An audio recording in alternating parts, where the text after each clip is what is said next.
జై Srikrishna. This video is for Gita Olympia 2025. నేను ఇప్పుడు 14వ అధ్యాయం చదువుతున్నాను. ఓం శ్రీ పరమాత్మనే నమః. అథ చతుర్దశోऽధ్యాయः. శ్రీ భగవానువాచ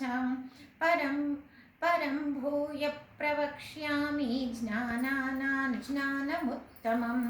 యజ్ఞాత్వా మునయః సర్వే పరాం సిద్ధిమితో గతాః ఇదం జ్ఞానముపాశ్రిత్య మమ సాధర్మ్యమాగతాః సర్గేऽపి నోపజాయంతే ప్రళయేన వ్యథంతి చ మమ యోనిర్మహద్బ్రహ్మ తస్మిన్ గర్భం దదామ్యహం సంభవః సర్వభూతానాం తతో భవతి భారత सर्वयोनिषु कौन्तेय मूर्तयः सम्भवन्ति याः तासां ब्रह्ममहद्योनिरहं बीजप्रदः पिता सत्त्वं रजस्तम इति गुणा प्रकृतिसम्भवाः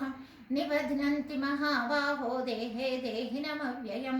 तत्र सत्त्वं निर्मलत्वात् प्रकाशकमनामयं सुखसङ्गेन बध्नाति ज्ञानसङ्गेन चानघ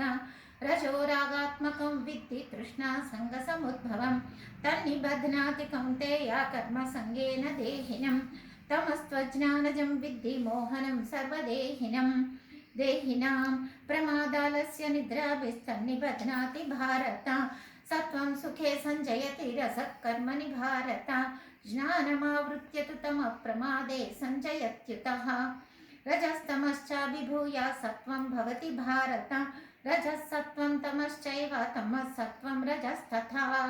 सर्वद्वारेषु देहेऽस्मिन् प्रकाश उपजायते ज्ञानं यदा तदा विद्याद् विवृद्धं सत्त्वमित्युत लोभप्रवृत्तिरारम्भः कर्मणामशमस्पृहा रजस्येतानि जायन्ते विवृद्धे भरतर्षभ अप्रकाशो प्रवृत्तिश्च प्रमादो मोह एव च तमस्येतानि जायन्ते विवृद्धे कुरु नन्दन यदा सत्त्वे प्रवृद्धे तु प्रलयं याति देहभृत् तदोत्तमविदान् लोकान् अमलान् प्रतिपद्यते रजसि प्रलयं गत्वा कर्मसङ्गिषु जायते तथा प्रलीनस्तमसि मूढयोनिषु जायते कर्मणः सुकृतस्याहुः सात्विकं निर्मलं फलं रजसस्तु फलं दुःखमज्ञानं च तमसः फलं सत्त्वा सञ्जायते ज्ञानं रजसो लोभ एव च प्रमादमोहो तमसो भवतो ज्ञानमेव च ऊर्ध्वं गच्छन्ति सत्त्वस्था मध्ये तिष्ठन्ति राजसाः जगन्यगुणवृत्तिस्ताधो गच्छन्ति तामसाः नान्यं गुणेभ्यः कर्तार यदा द्रष्टानुपश्यति गुणेभ्यश्च परं वेत्ति मद्भावं सोऽधिगच्छति गुणानेतानतीत्यत्रिं देहि देहसमुद्भवान् जन्म मृत्युजरा दुःखै विमुक्तो मृतमश्नुते अर्जुन उवाच कैर्लिङ्गै स्त्रीन् गुणानेतानातीतो भवति प्रभो किमाचार कितं चैतां स्त्रीन् गुणानतिवर्तते श्रीभगवानुवाच प्रकाशं च प्रवृत्तिं च मोहमेव च पाण्डव न द्वेष्टि सम्प्रवृत्तानि न निवृत्तानि काङ्क्षति उदासीनवदासीनो गुणैर्यो न विचाल्यते गुणा वर्तन्त इत्येव योऽवतिष्ठति नेङ्गते समदुःखसुखस्वस्थः समलोष्टाश्मकाञ्चनः तुल्यप्रिया प्रियो धीरस्तुल्यनिन्दात्मसंस्तुतिः मानापमानयोस्तुल्यस्तुल्यो मित्रारिपक्षयोः सर्वारम्भपरित्यागी गुणातीतः स उच्यते